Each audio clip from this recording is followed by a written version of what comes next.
Hello everyone, मैं हूं सुजीत शुक्ला। स्वागत करता हूं आप सबका आपके अपने channel UPSC insights by Sujeet में। अगर आपने चैनल को अभी तक सब्सक्राइब नहीं किया तो प्लीज़ चैनल को सब्सक्राइब कीजिए। अगर आपको हेल्पफुल लगता है तो प्लीज़ इन्हें शेयर कीजिएगा।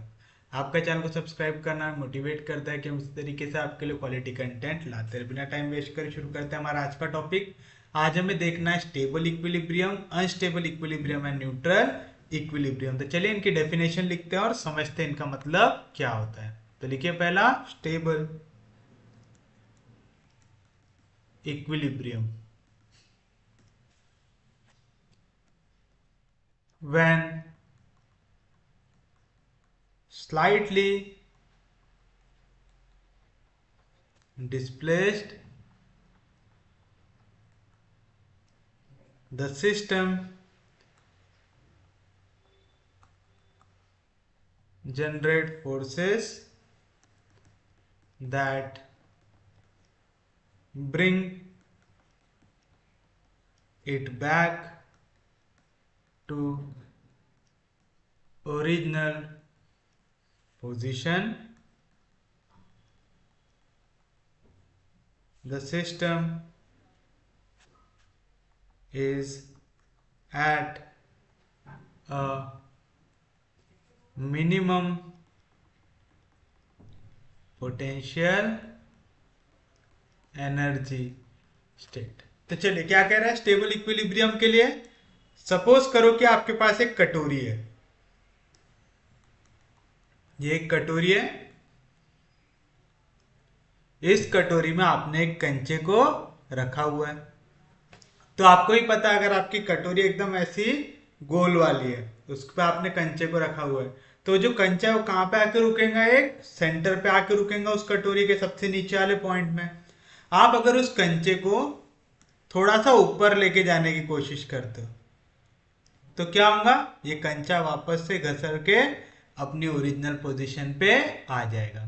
तो इस टाइप के इक्विलिब्रियम को आप कौन सा इक्विलिब्रियम कहते हैं? Stable equilibrium. जहां पे जब भी आप थोड़ा सा डिस्प्लेसमेंट करने जाते हैं पोजीशन ऑफ द बॉडी को, तो वो जो बॉडी है वो अपनी ओरिजिनल पोजीशन पे आने की कोशिश करती है। याद रहेगा। तो इस टाइप का इक्विलिब्रियम कौन सा होगा? Stable equilibrium. तो एग्जांपल लिख लो। एग्जाम्पल रहेगा इसका, marble in the bottom of a ball.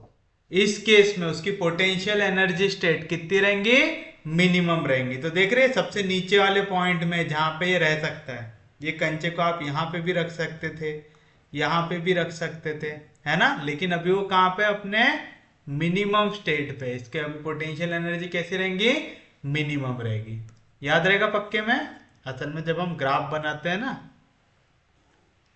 तो जैसे अगर हम बोलिए पोटेंशियल एनर्जी है, ये उसका स्टेट है और ग्राफ कुछ इस तरीके का बन रहा है।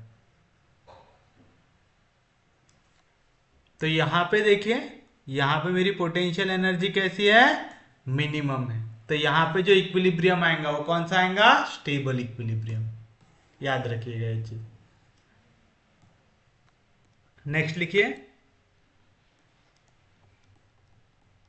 Unstable equilibrium. a slight a slight displacement causes the system to move further away, to move further away from the equilibrium point.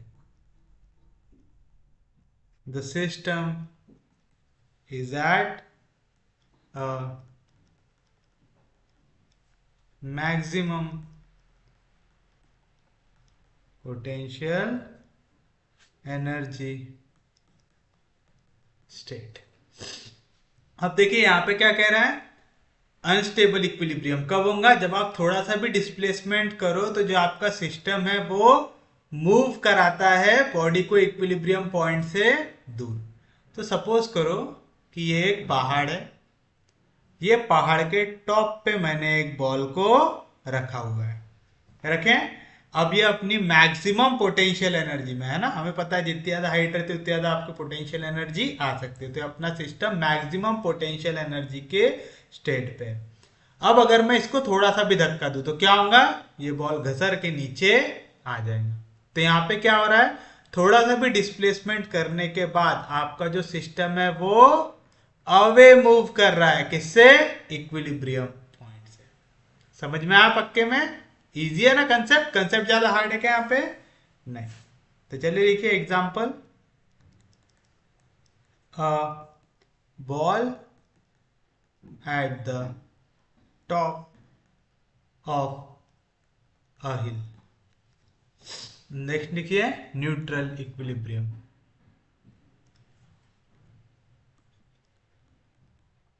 Neutral equilibrium. A small displacement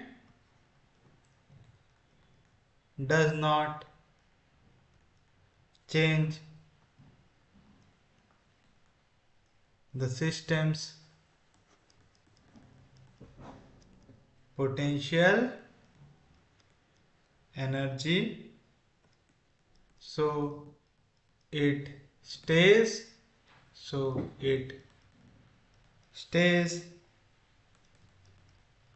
in the new position. Potential energy remains constant. Potential energy remains constant.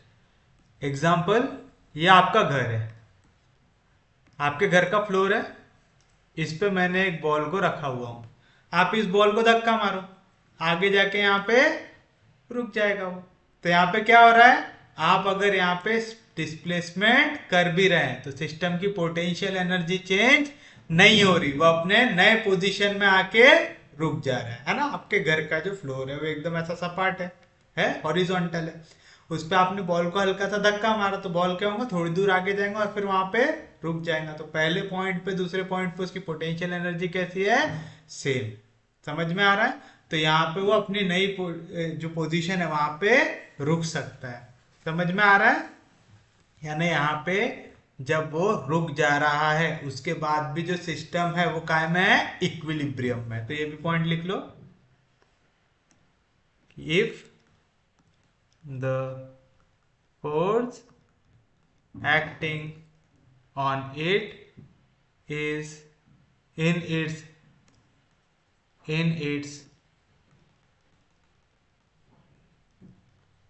displaced position are in equilibrium। समझा ना जो मैंने बोला कि वो it stage in new position, मतलब वो जो नई पोजीशन में आ रहा है वहां पे भी उसके ऊपर जो नेट फोर्स लग रही है वो कितनी हो रही है? जीरो, क्योंकि वो अपनी जगह पे रुका हुआ है। याद रहेगा? तो ये होता है आपके लिए न्यूट्रल इक्विलिब्रियम। तो जो आपका पहला इक्विलिब्रियम था वो कौन सा था? स्टेबल इक्विलिब्रियम, जहां पे आप अगर थोड़ा सा डिस्प्लेसमेंट करते हैं तो बॉडी अपनी ओरिजिनल पोजिशन में वापस आती है। अनस्टेबल इक्विलिब्रियम, अगर आप वहां पे थोड़ा सा डिस्प्लेसमेंट करते हैं तो बॉडी और ज्यादा दूर जाती है इक्विलिब्रियम से। और तीसरा न्यूट्रल इक्विलिब्रियम, जहां पे अगर आप बॉडी को थोड़ा सा डिस्प्लेसमेंट देते हैं तो उसकी पोटेंशियल एनर्जी कैसी रहती है? सेम रहती है। जो नई पोजीशन में आता है वहां पे वो रुक सकता है, यानी वहां पे भी जो आपका नेट पोजीशन है वो काय की रहेंगी? इक्विलिब्रियम की रहेंगी। कहां पे? नई पोजीशन में आने के बाद। यहाँ पे भी बॉल रखा हुआ था अपनी जगह पे, आपने धक्का मारा, यहाँ पे पहुंचा, वो यहाँ पे रखा रहेगा जब तक आप और एडिशनल फोर्स नहीं लेके आते हैं। वो काय में रहेगा? इक्विलिब्रियम में ही रहेगा। उम्मीद है समझा होगा। तो ये है हमारी डेफिनेशंस। अब जब हम क्वेश्चन सॉल्व करते हैं ना, तो क्वेश्चन सॉल्व करते वक्त हमको बस कुछ फॉर्मूले याद रख लेना है, तो आप आराम से इस टाइप के क्वेश्चंस को सॉल्व कर सकते हैं। उसके लिए आपको सेंटर ऑफ ग्रेविटी निकालनी आनी चाहिए। तो मैं कुछ सेंटर ऑफ ग्रेविटी के आपको पॉइंट लिखा के दे रहा हूं, वो उसको अच्छे से आपको याद रखना है। जो पहला पॉइंट आपको याद रखना है वो क्या है? The centre of gravity of cube is at distance of L by 2 from every face, where L is length of each side। मतलब क्या कह रहा हूं? आपको ये एक क्यूब दिया हुआ है। क्यूब मतलब हम 3D का स्क्वायर समझ सकते हैं, है ना? इसके जितने फेसेस रहेंगे सबके सब कैसे फॉर्म करते, क्या फॉर्म करते? स्क्वायर फॉर्म करते हर एक फेस क्या फॉर्म कर रहा है? स्क्वायर फॉर्म कर रहा है। तो इसमें ये क्यूब का हर एक साइड की लेंथ कितनी दी हुई है? हमें एल दी हुई है, दी हुई है। तो इसका जब मैं बोलूंगा आपको सेंटर ऑफ ग्रेविटी निकालना है, तो वो कहां पे आएगा? At a distance of L by 2 from every faces. तो हर एक पॉइंट का मिड पॉइंट लो और फिर इसका मिड पॉइंट, तो L by 2 के हर एक साइड से दूरी पे ये क्या आएगा? इसका सेंटर ऑफ ग्रेविटी आएगा। तो अगर मैं इसे 2D में ड्रॉ करना चाहूं तो असल में मैं क्यूब ड्रॉ कर रहा हूं, ठीक है ना? तो क्यूब कुछ इस तरीके से रहेगा। तो जब हम इसका डायग्राम 2D में दिखाने की कोशिश करेंगे तो यहां पे अगर ये यहां से लेके यहां तक की लेंथ है L, तो ये नीचे से ऊपर तक L by 2 के डिस्टेंस पे इसका सेंटर ऑफ ग्रेविटी आएगा। तो सेंटर ऑफ ग्रेविटी कहां पे आएगा? इसके एग्जैक्ट बीच में। यानी आप ऐसा इमेजिन करो कि एक डब्बा है, ठीक है, स्क्वायर, हर एक साइड का शेप सेम है, ठीक है। तो क्यूब ऐसा, क्यूब क्या होता है? मतलब बहुत सारे आपने स्क्वायर को ऐसा ज्वाइन करके बना लिया तो वो क्या बन जाता है आपके लिए? क्यूब बन जाता है। क्योंकि स्क्वायर की भी क्या खासियत रहती है? Length of each side is same. और क्यूब की भी क्या खासियत होती है? Length of each side is same. Square होता है 2 डायमेंशन में, क्यूब होता है 3 डायमेंशन में। होता है? पक्के में समझ में आया? तो इसकी लेंथ, ब्रेथ, हाइट तीनों रहेंगे और तीनों की तीनों सेम रहेंगी। तो वो क्या बनेगा आपका? क्यूब बनेगा। बनेगा। तो क्यूब का सेंटर एग्जैक्टली कहां पे आएगा? Centre of that body 3D में आएगा पक्के में। तो ये चीज याद रहेंगी आपको, इजी है। नेक्स्ट आपको जो याद रखना है वो है the centre of gravity of sphere is at distance of d by 2, that is जितनी भी रेडियस है फ्रॉम एवरी एंड पॉइंट। जहां पे d क्या है? d is diameter of the sphere. यानी मैं कह सकता हूं क्या? सेंटर ऑफ ग्रेविटी एक स्फीयर का कहां पे आएगा? एग्जैक्टली उसके सेंटर पे आएगा, आएगा। तो ये है आपका स्फीयर।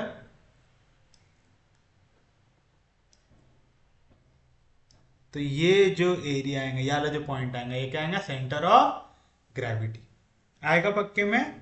जो हमेशा किससे इक्वल रहेगा? d by 2 से, यानी radius, radius of every and point. Radius यहां से लेके एंड पॉइंट तक सेम रहती है हर एक पॉइंट के लिए। तो ये जो आपका ओरिजिनल सेंटर आता है स्फीयर का, वहीं पे क्या एक्ट करता है? उसका सेंटर ऑफ ग्रेविटी एक्ट करता है। याद रहेगा पक्के में? ये फॉर्मूले प्लीज याद रखिएगा, आगे जाके क्वेश्चन सॉल्व करने में हेल्प होंगी आपकी। Third, the centre of gravity of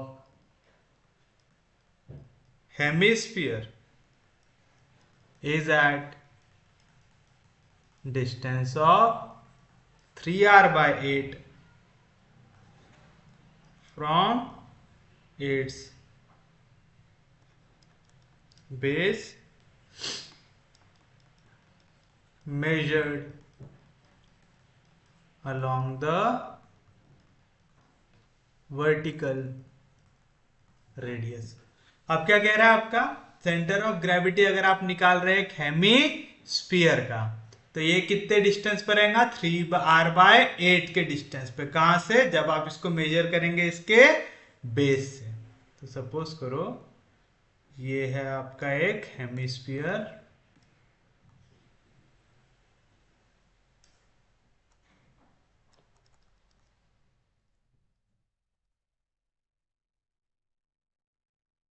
जिसकी रेडियस है r।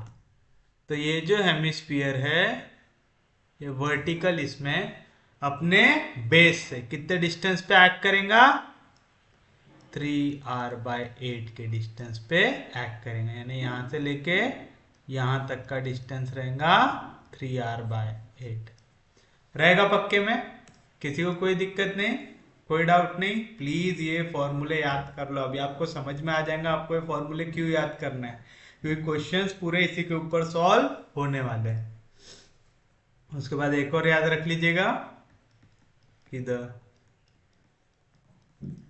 Centre of gravity of right circular cone is at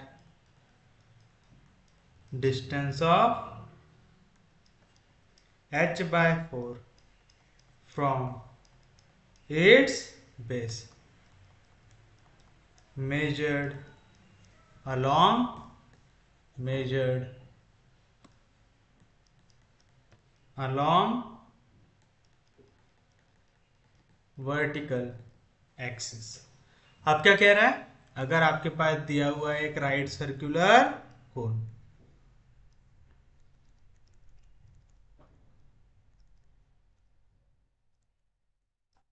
है ऐसा, तो अगर ये ऊपर से लेके नीचे तक की हाइट है h, तो आपका जो सेंटर ऑफ ग्रेविटी होगा वो कितने डिस्टेंस पे होगा, h/4 डिस्टेंस पे, फ्रॉम कहां से, बेस से रहेगा। पक्के में इजी है। तो अभी को आप ये चार सेंटर ऑफ ग्रेविटी के फॉर्मूले याद कर लो। किस किस के लिए, क्यूब के लिए जो होता है L/2, centre of gravity of sphere जो होता है D/2 यानी रेडियस और सेंटर पे एक्ट करता है, centre of gravity of hemisphere ये होता है at a distance of 3r/8 from flat वाला साइड, और centre of gravity of right circular cone ये भी फ्लैट वाले साइड से कितनी दूरी पे होता है, h/4 की दूरी पे। फ्लैट वाला साइड मतलब इसके बेस।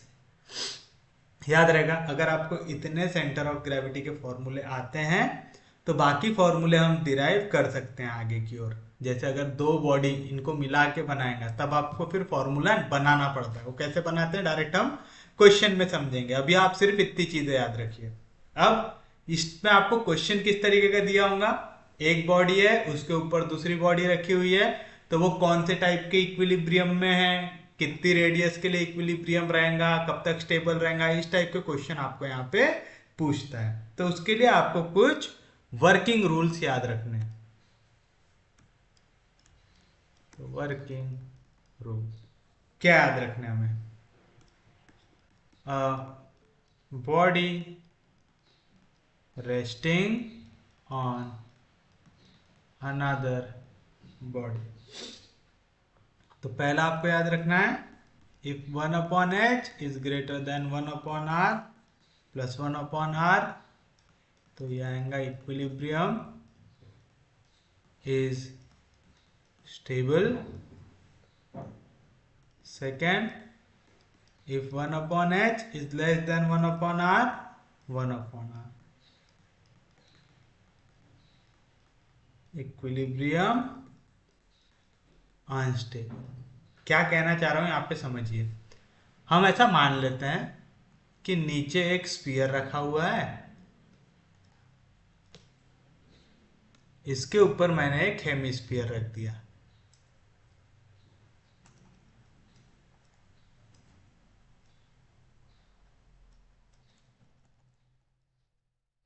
ये एक वर्टिकल लाइन है, ठीक है, दिख नहीं रही लेकिन वर्टिकल है।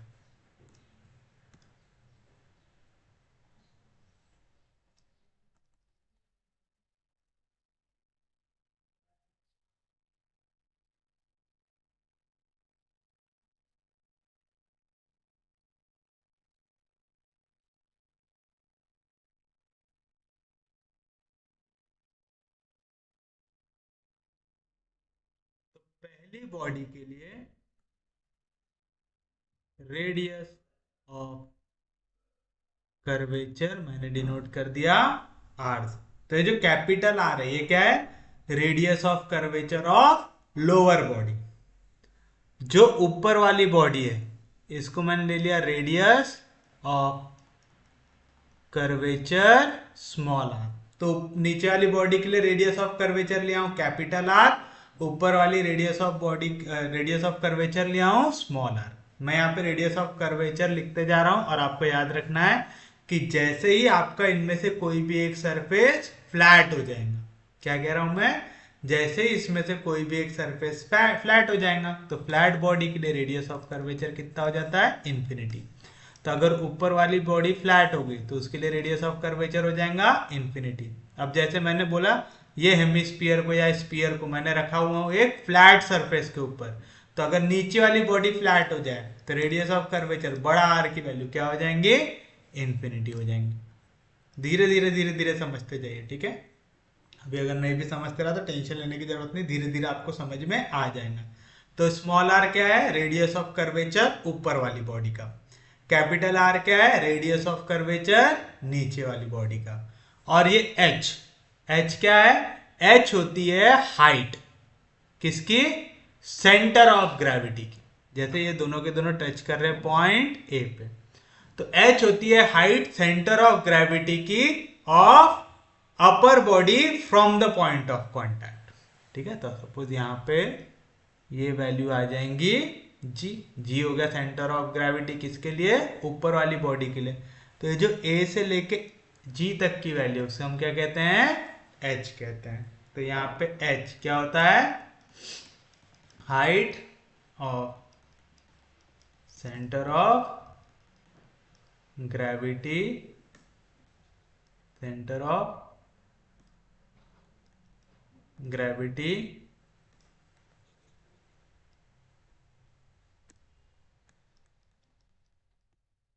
From point of contact. अब एक चीज याद रखिएगा, ये दो बॉडी इक्विलिब्रियम में तभी जा सकती है जब ये centre of gravity, point of contact और ये जो लाइन हो वो कैसी हो, वर्टिकल हो। ठीक है, कब जाएंगी ये एक दूसरे के ऊपर, आप बॉडी को कब रख सकते हैं, जब इनकी सेंटर ऑफ ग्रेविटी एक लाइन में एक्ट हो। याद रखेंगे पक्के में, किसी को कोई दिक्कत नहीं आता। अब क्या याद रखना है आपको, ये फॉर्मूला कि 1/h अगर बड़ा है 1/r प्लस 1/r से, तो इक्विलिब्रियम कैसा होगा, स्टेबल। यानी h वाला साइड अगर बड़ा है r वाले साइड से तो इक्विलिब्रियम स्टेबल, तो h वाला साइड अगर छोटा है r वाले साइड से तो इक्विलिब्रियम अनस्टेबल। क्योंकि आपको यहाँ पे स्टेबल अनस्टेबल के क्वेश्चन पूछता है, तो प्लीज इसे याद रख लीजिएगा। स्मॉल आर क्या है, रेडियस ऑफ कर्वेचर ऑफ ऊपर वाली बॉडी। कैपिटल आर क्या है, रेडियस ऑफ कर्वेचर ऑफ नीचे वाली बॉडी। एच क्या है, height of centre of gravity ऊपर वाली बॉडी का फ्रॉम पॉइंट ऑफ कांटेक्ट। रहेगा पक्के में, किसी को कोई दिक्कत नहीं, कोई डाउट नहीं। तो आप ये भी लिख लीजिए यहाँ पे कि इफ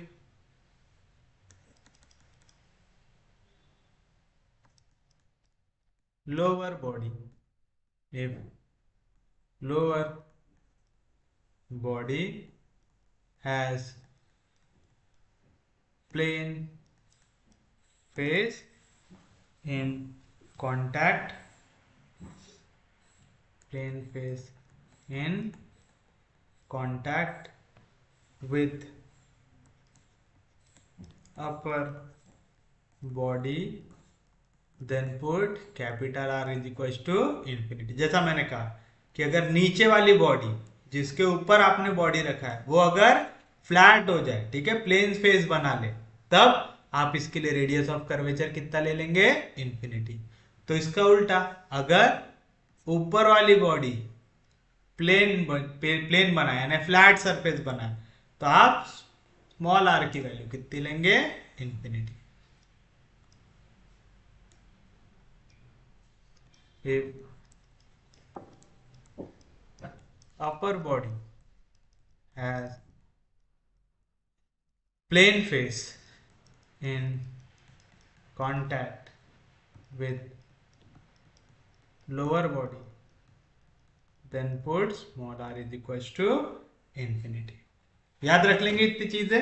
इतनी चीजें अगर आपको आती है तो आप इस टाइप के क्वेश्चंस को आराम से सॉल्व कर सकते हैं। चलिए अब देखते हैं इसके ऊपर के कुछ questions.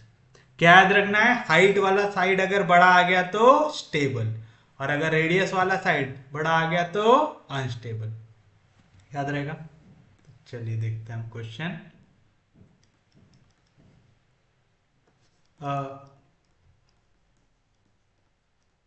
Hemisphere rests in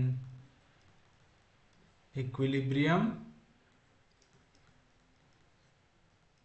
on a surface of equal radius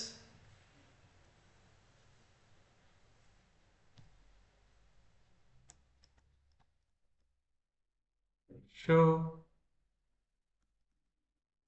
that the the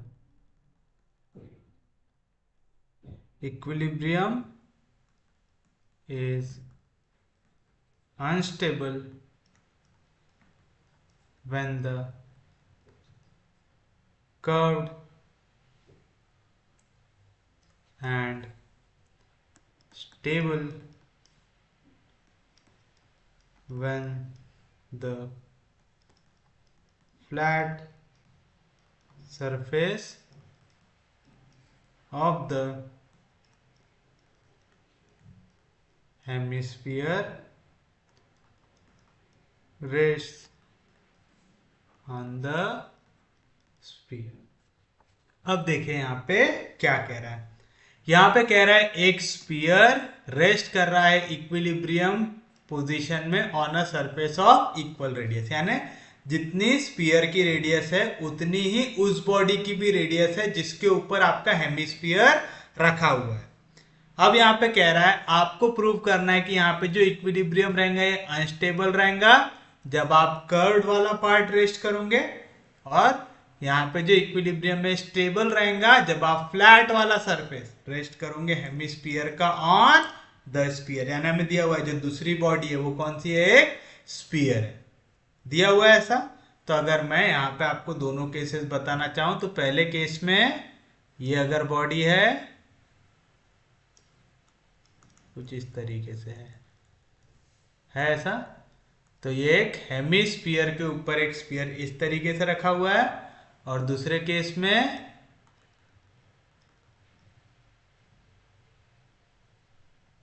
ये है कुछ इस तरीके से। यानी आपको समझ में आ रहा है ना, रखा हुआ है इसके ऊपर।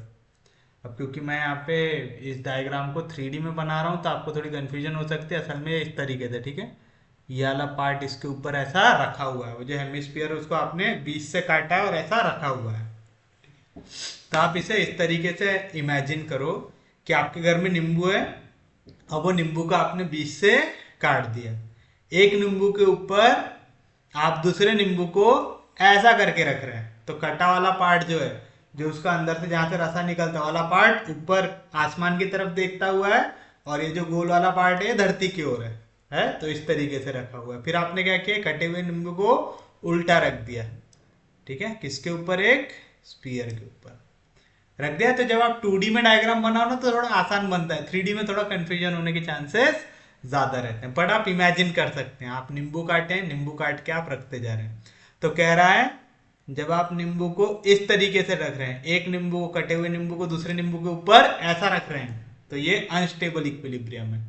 और जब कटा हुआ नींबू का मुंह, यानी जो नया नया कटा है, वो इसके ऊपर दूसरे नींबू के ऊपर रखा हुआ है, तो वो कैसा इक्विलिब्रियम है, स्टेबल इक्विलिब्रियम है। ये आपको प्रूव करना है। और जो दोनों नींबू है उनकी रेडियस कैसी दी हुई है, आपको सेम दी हुई है, दी हुई है। तो आप लिखेंगे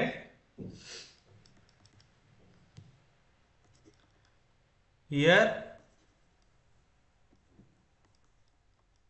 the radius of hemisphere and sphere is same। Let its value be A. मैंने क्या किया, हमें जो सेम रेडियस दी हुई है उसकी वैल्यू को अज्यूम कर लिया। मैंने कहा कि ए हो जाए उसकी रेडियस हो जाए, तब हमारे पास यहां पे दो केसेस है। केस वन, जहां पे आपको नींबू को कैसा रखना है, ऊपर की ओर देखता हुआ। तो ये है आपका स्पीयर, ये है आपका नींबू, है कुछ इस तरीके से। तो इस तरीके से रखा हुआ है वो, ठीक है। दोनों की रेडियस कैसी है, यहाँ पे सेम है। तो ये हो गया पहले वाले आपके स्पीयर का सेंटर। पहले वाले स्पीयर के सेंटर को दिखाता हूं ओ से। फिर ये हो गया पॉइंट ऑफ कांटेक्ट ए, ये हो गया दूसरे इसका सेंटर। ले लेता हूं अभी को बी। जी हो जाएगा सेंटर ऑफ ग्रेविटी, किसका, हेमिस्फीयर का हो जाएगा। किसी को कोई दिक्कत नहीं, कोई डाउट नहीं। यहाँ पे ये तीनों के तीनों पॉइंट कैसे आएंगे, एक स्ट्रेट लाइन में आएंगे। याद रहेगा पक्के में। तो आप लिखेंगे let O B the, let O and B be the centre of sphere and hemisphere respectively, and A be the point of contact। दोनों के बीच का पॉइंट ऑफ कांटेक्ट क्या हो गया, A हो गया। G be the center of gravity of hemisphere. G क्या हो गया, सेंटर ऑफ ग्रेविटी हो गया, किसका, हेमिस्फीयर का। यहां तक याद रहेगा पक्के में सबको। यहां तक किसी को भी कोई भी दिक्कत होनी नहीं चाहिए। अब आप देखिए, अगर मुझे ये देखना है कि याला जो आपकी बॉडी दी हुई है, ये पॉइंट ऑफ कांटेक्ट से इसका सेंटर ऑफ ग्रेविटी कितना ऊपर है, तो वो वैल्यू किसकी होंगी, ए से लेके जी तक का डिस्टेंस। तो ए से लेके जी तक का डिस्टेंस ये क्या हो जाएगा, ये हो जाएगा इक्वल टू एच, जो क्या हो जाएगा, height of centre of gravity, height of centre of gravity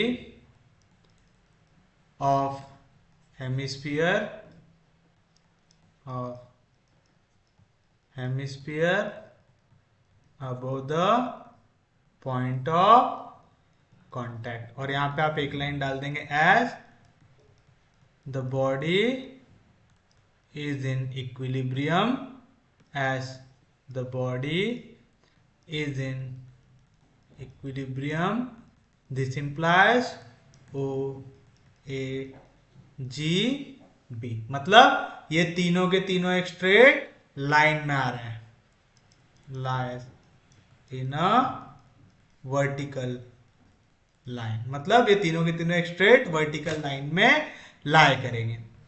पक्के में समझ में आया, क्योंकि अगर ये एक स्ट्रेट लाइन में लाए करेंगे तभी बॉडी काय में आ सकती है, इक्विलिब्रियम में, वरना नहीं आ सकती है ना। ये चीज आपको भी समझ में आ रहा है ना। अगर आपको एक नींबू को दूसरे नींबू के ऊपर बैलेंस करना है तो क्या चांस है कि दोनों नींबू एक सीधी लाइन में एक के ऊपर एक रखे हो। आप ऐसा कर सकते हैं कि एक नींबू यहाँ पे मैं 45 डिग्री पे दूसरा नींबू अटका रहा हूं, भाई वो नीचे गिर जाएगा। समझ में आ रहा है। तो वर्टिकल लाइन में रहना इनका जरूरी होता है, याद रहेगा पक्के में।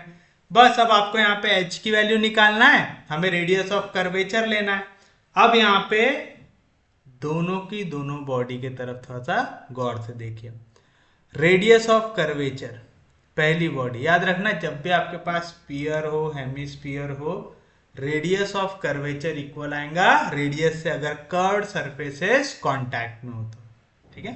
तो यहाँ पे आप लिखेंगे हियर आर, जो है radius of curvature, radius of curvature of hemisphere, ये कितना आ जाएगा ए से इक्वल, और कैपिटल आर जो है radius of curvature of sphere, ये आ जाएगा इक्वल्स टू ए। तो याद रखिएगा, जब तक फ्लैट सरफेस ना हो, क्या कह रहा हूं मैं, जब तक फ्लैट सरफेस ना हो तब तक जो इनकी रेडियस है वही इनके लिए क्या होगा, रेडियस ऑफ कर्वेचर होगा। याद रहेगा पक्के में। तो जो रेडियस है आपके स्पीयर हेमिस्फीयर की, वही क्या होगा उसके लिए, रेडियस ऑफ कर्वेचर होगा। लेकिन जैसे ही सरफेस फ्लैट हो जाएगा तो रेडियस ऑफ कर्वेचर कितना हो जाएगा, इंफिनिटी हो जाएगा। ये हम लोगों ने पढ़ा है। अब हमें निकालना है इसकी हाइट, निकालना है। हम लोगों ने कोई फॉर्मूला पढ़ा है क्या, पढ़ा है।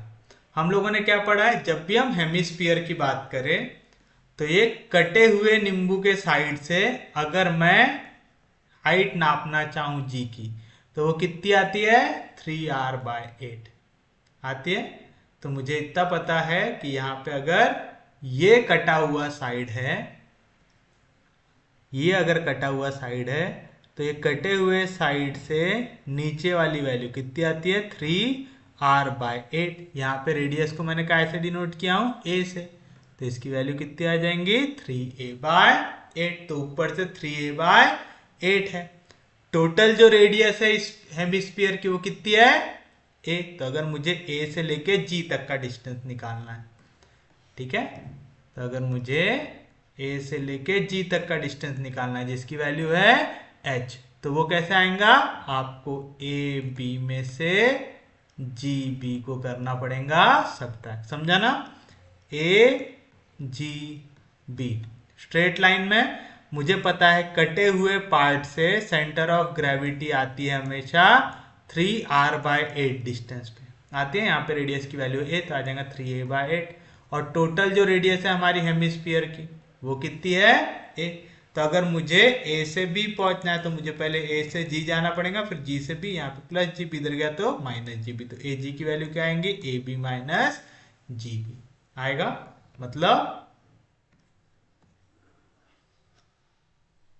ए बी, ए से लेके बी तक का ऐसे इक्वल है पूरी की पूरी रेडियस से, तो ए माइनस बी से लेके जी तक आएगा 3a/8। 8 1 जार 8, 8 में से 3 गया था आएगा 5a/8 आ गया। तो आपको ये जो हाइट है ये भी यहाँ पे मिल गई, मिल गई। तो आप लिखेंगे देयरफॉर 1/h की वैल्यू कितनी आएंगी, h है 5a/8, तो आपका 1/h यानी इसका रेसिप्रोकल क्या आएगा, 8/5 आएगा।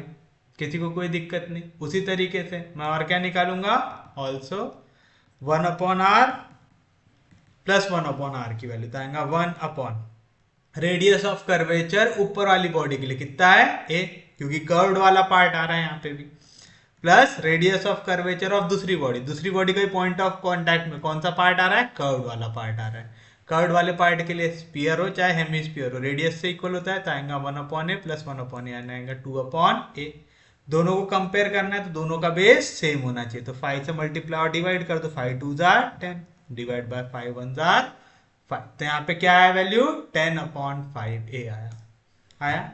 और हमें पता है, क्या पता है, 8/5a, ये 10/5a से कैसा है, छोटा है क्योंकि दोनों के डिवीजन में सेम वैल्यू है। तो न्यूमरेटर देखो 8 छोटा है 10 से, तो 8/5a छोटा रहेगा 10/5a से, रहेगा 8/5a का एक ही वैल्यू है 1/h की, ये छोटा आ जाएगा किससे, 10/5a जो है 1/r प्लस 1/r।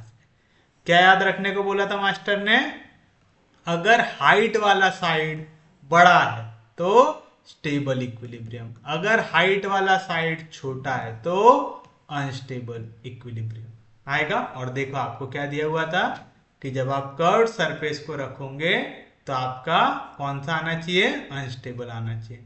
तो आप लिखेंगे देयरफॉर द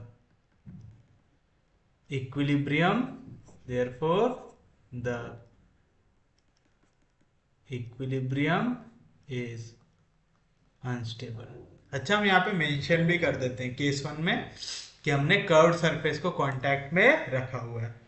केस 1 में यहाँ पे क्या लिख दोगे, when curved surface of hemisphere rest on the sphere. ऐसा लिख दो वहां पे, क्योंकि हमने डायग्राम तो ड्रॉ किया है जिसपे क्लियर दिख रहा है कि हमने पहला वाला कर्व सरफेस को रखा है, लेकिन लिख भी देते हैं कि केस 1 में हमने क्या किया, जब कर्व सरफेस ऑफ हेमिस्फीयर को हमने रखा स्फीयर के ऊपर रखा। अब सेकेंड केस में हम क्या करेंगे, फ्लैट सरफेस ऑफ हेमिस्फीयर को रेस्ट करेंगे स्फीयर पे। तो case 2, when flat surface of hemisphere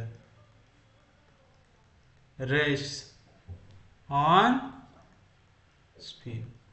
इस केस में क्या हो रहा है, हेमिस्फीयर ऐसा रखा हुआ है, इसके ऊपर सॉरी स्फीयर ऐसा रखा हुआ है और इसके ऊपर हेमिस्फीयर आप रख रहे हैं। दोनों की रेडियस कैसी है, सेम है। तो इस तरीके से रखा हुआ है। अब आपने नींबू को काट के जो फ्रेशली कटा हुआ पार्ट है उसे सहेगे नींबू के ऊपर आपने रखा है। तो फिर से ये तीनों के तीनों कैसे आएंगे, स्ट्रेट लाइन में आएंगे। ओ आ गया इसका सेंटर, बी आ गया इसका सेंटर, और जी हो गया सेंटर ऑफ ग्रेविटी।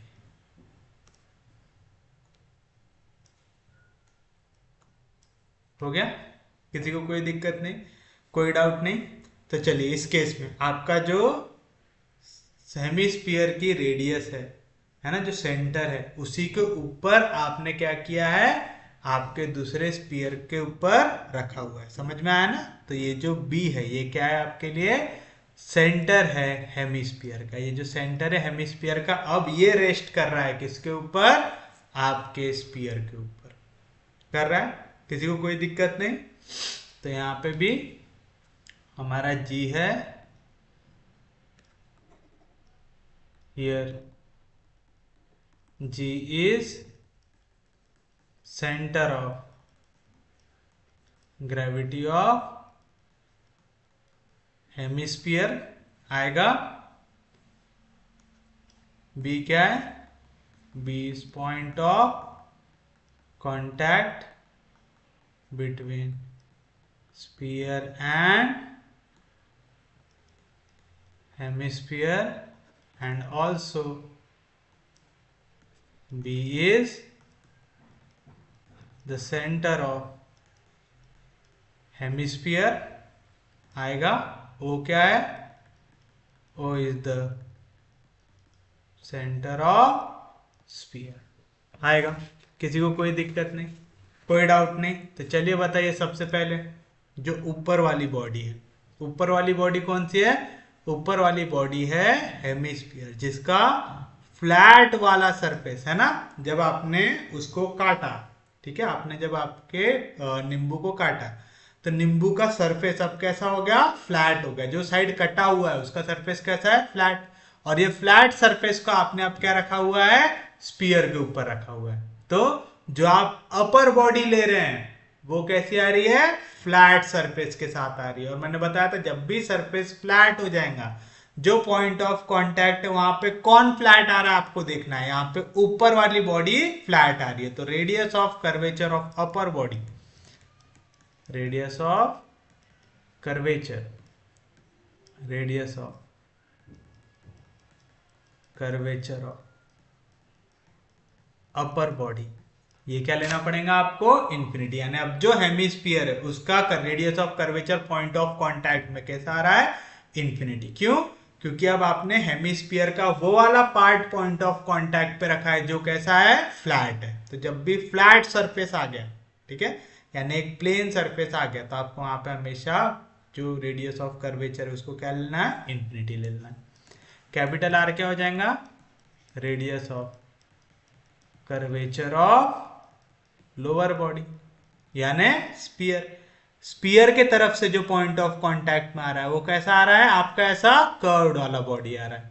मैंने बताया था जब भी कर्व्ड वाली बॉडी आए हेमिस्फीयर स्फीयर में तो उसकी वैल्यू काय से इक्वल होती है, उसके रेडियस से। और यहाँ पे रेडियस क्या है, ए। तो यहाँ पे क्या वैल्यू आ जाएंगी, ए आ जाएगी। आ जाएगी, किसी को कोई दिक्कत नहीं, कोई डाउट नहीं। उम्मीद है यहाँ तक सबको समझ में आया होगा। अब एच क्या रहता है, एच होता है height of point of height of centre of gravity, height of centre of gravity of upper body above point of contact, यानी पॉइंट ऑफ कांटेक्ट के ऊपर कितना है वो। तो वाली वैल्यू कैसे इक्वल आ जाएंगी, बी जी से इक्वल आ जाएंगे। और हम लोगों ने पढ़ा था अभी, क्या पढ़ा था कि अगर आपका स्फीयर कुछ इस तरीके से है हेमिस्फीयर, तो इसका ये जो कटा वाला पार्ट होता है यानी जो आपका फ्लैट फेस होता है, उससे हमेशा 3r/8 के डिस्टेंस पे क्या होती है, उसकी सेंटर ऑफ ग्रेविटी होती है। यहाँ पे भी हमने देखा था कि ऊपर वाले के मुकाबले 3r/8 डिस्टेंस पे आपकी वैल्यू आती है। यहाँ पे रेडियस की वैल्यू कितनी है, ए है। तो यहाँ पे बी जी की वैल्यू क्या आ जाएंगी, 3a/8 आ जाएंगी। तो आप देख रहे हैं अगर आपको सेंटर ऑफ ग्रेविटी के फॉर्मूले याद है तो ये क्वेश्चंस में कुछ भी दम नहीं है, आप इसे इजीली सॉल्व कर सकते हैं। As the body is in equilibrium, therefore OBG lies on a vertical line। ये पूरे के पूरे एक वर्टिकल लाइन में आएंगे। तो चलिए अब हम वैल्यू निकालेंगे काय की, सबसे पहले 1/h की। h की वैल्यू क्या है, 3a/8, तो 1/h कितना आएगा, 8/3a। फिर हमें निकालना है 1/r प्लस 1/r, तो आएगा 1 स्मॉल r की value, radius of curvature upper body के लिए कितना है, infinity. Radius of curvature lower body के लिए कितना है, a, तो आएगा 1/infinity प्लस 1/a। 1/infinity होता है 0 प्लस 1/a, तो आया 1/a। यहाँ पे 3 है तो हमें ऊपर भी 3 चाहिए, तो आएगा 3/3/a। तो आप लिखेंगे एज 8/3a, यानी वैल्यू बड़ी है किससे, 3/3a से। दोनों का डिनोमिनेटर तो सेम है, तो न्यूमरेटर देखेंगे, 8 बड़ा है 3 से, तो 8/3a बड़ा रहेगा 3/3a। 8/3a काय की वैल्यू है, 1/h की, ये बड़ा है। 3/3a काय की वैल्यू है 1/r प्लस 1/r की है। ऐसा मतलब हाइट वाला साइड रेडियस वाले साइड से बड़ा है। ऐसा कब होता है, जब इक्विलिब्रियम कैसा हो, स्टेबल होता है। आप लिखेंगे therefore the equilibrium is stable. समझे, इजी है कंसेप्ट, किसी को भी कोई भी दिक्कत। तो देखो यही हमें प्रूव करना था कि इक्विलिब्रियम अनस्टेबल आएगा जब आप काय में रखेंगे, कर्व्ड सरफेस को कांटेक्ट में रखेंगे। और इक्विलिब्रियम स्टेबल आएगा कब, जब आप फ्लैट सरफेस ऑफ हेमिस्फीयर को स्फीयर पे रखेंगे। तो उम्मीद है आपको हल्का हल्का अंदाजा आ गया होगा कि आपको इस टाइप के क्वेश्चंस को किस तरीके से टैकल करना है। चलिए एक और क्वेश्चन देख लेते हैं।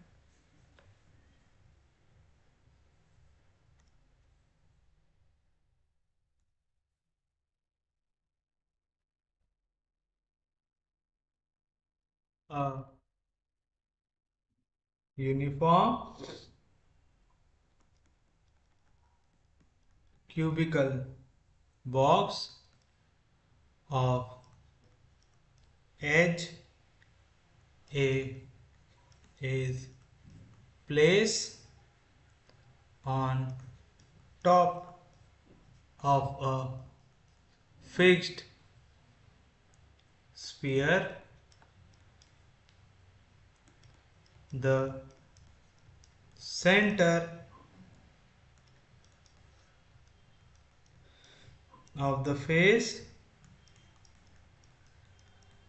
of the cube being in contact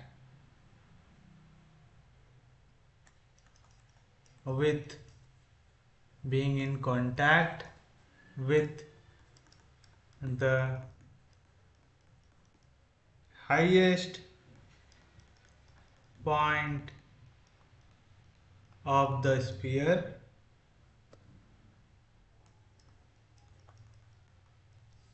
what is the least radius of the sphere, what is the least radius of the sphere for which the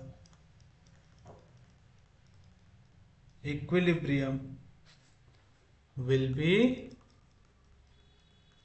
stable। चलिए, जब भी आपको ऐसा question they, least radius of sphere जिसके लिए equilibrium stable रहेगा, या तो ग्रेटेस्ट हाइट या मैक्सिमम हाइट जिसके लिए इक्विलिब्रियम स्टेबल रहेगा, तो आप क्या करेंगे, स्टेबल इक्विलिब्रियम की कंडीशन लगाएंगे। जो क्या रहता है, 1/h, ये जो हाइट वाला साइड है ये बड़ा आना चाहिए, तो 1/h is greater than 1/r plus 1/r। इसको सॉल्व करते हुए पूरा आप एक इक्वेशन बनाएंगे, और फिर जो एंड में आंसर आएगा ना, जो भी आपका रेडियस या हाइट के टर्म्स में आंसर आएगा, उसको आप इक्वल टू पे लिख देंगे। ठीक है, तो आपको हमेशा याद रखना है, जब भी ऐसा बोल रहा है इक्विलिब्रियम विल बी स्टेबल, चाहे लीस्ट रेडियस के लिए पूछे, चाहे ग्रेटेस्ट हाइट या मैक्सिमम हाइट के लिए पूछे, आप सेम मेथड लगाएंगे। आप ये फॉर्मूला लगाएंगे, एंड में जो भी इक्वेशन आपकी बनती है उसको आप इक्वल्स में लिख देंगे। ठीक है, कैसे करते हैं आप समझिए। आप क्या कह रहे हैं, एक यूनिफॉर्म क्यूबिकल बॉक्स है, यानी एक क्यूब है, पकड़ लो। ठीक है, जिसका हर एक साइड की लेंथ आपको दी हुई है a, तो आपका एक क्यूब बना है यहां पे।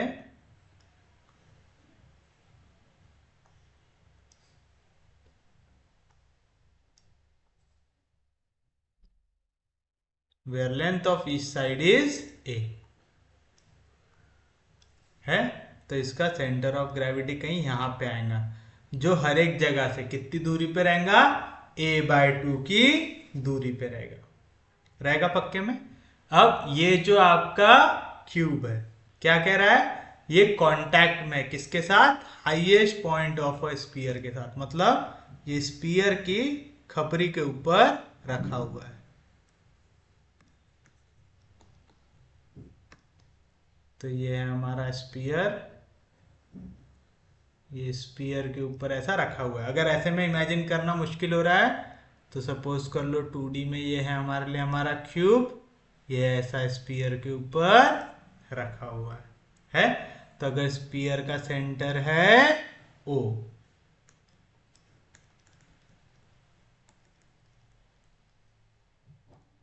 है स्फीयर का सेंटर हमने कितना ले लिया है, O ले लिया।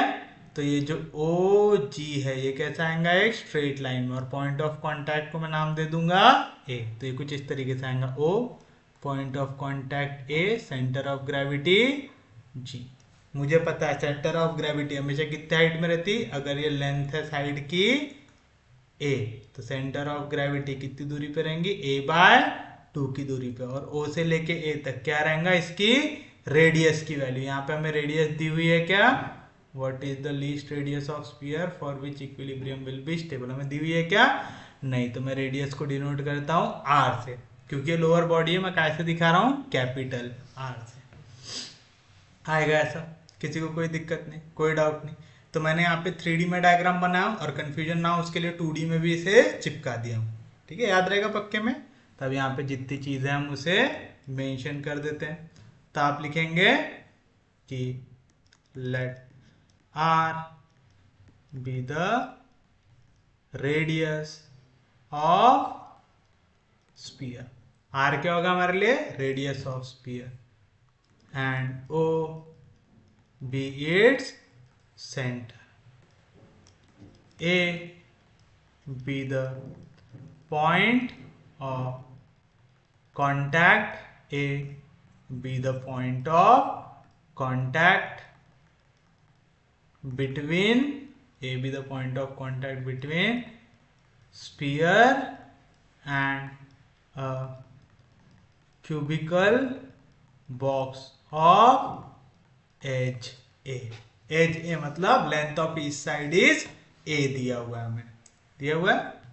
पक्के में समझ में आया? किसी को कोई दिक्कत नहीं, कोई डाउट नहीं? अब आप चाहते हैं यहाँ पे अ यूनिफॉर्म क्यूबिकल बॉक्स भी लिख सकते हैं, जैसा वर्डिंग उसने यूज किया है ना, सेम वर्डिंग यूज कर सकते हैं।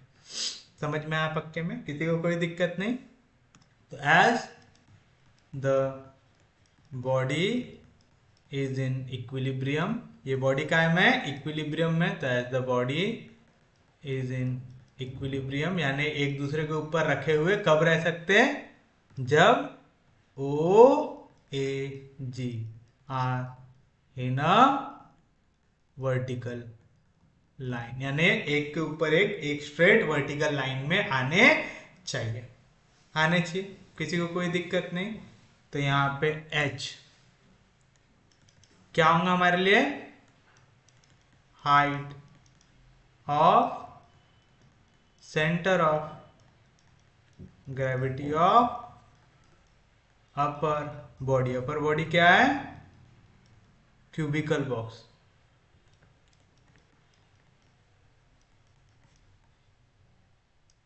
From the point of contact A, इसकी वैल्यू काय से इक्वल आएंगी?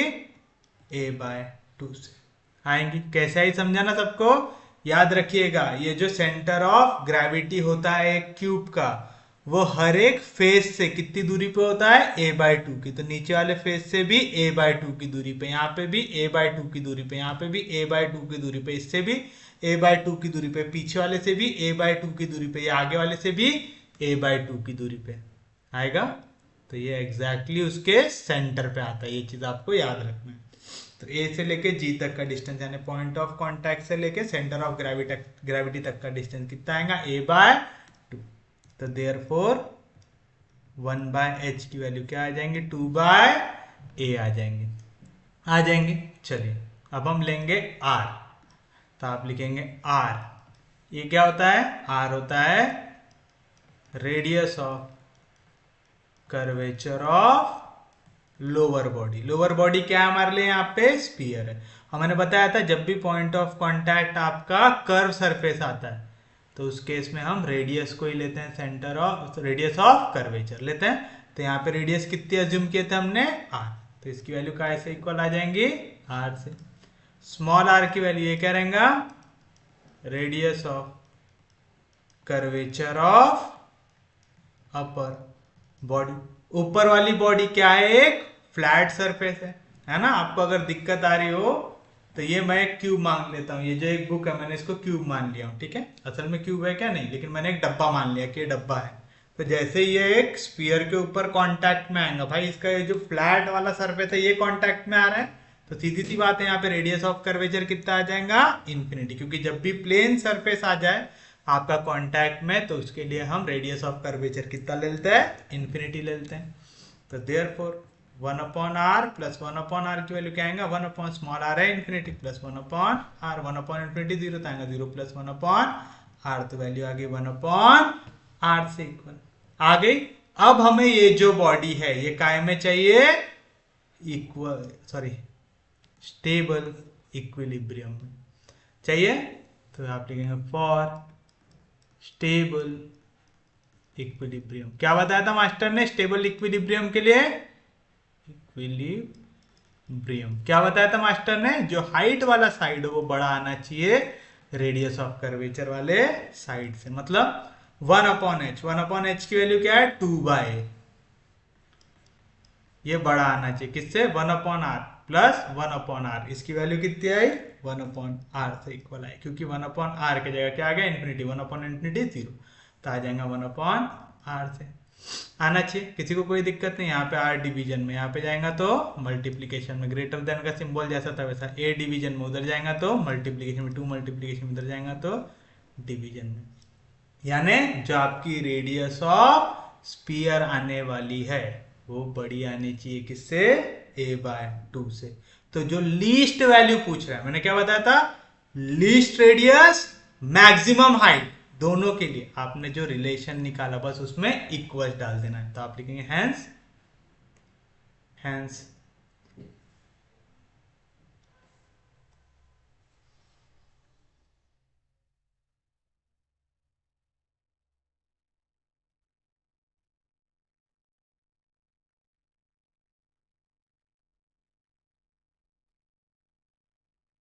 Hence, the least radius of the sphere for which the equilibrium will be stable is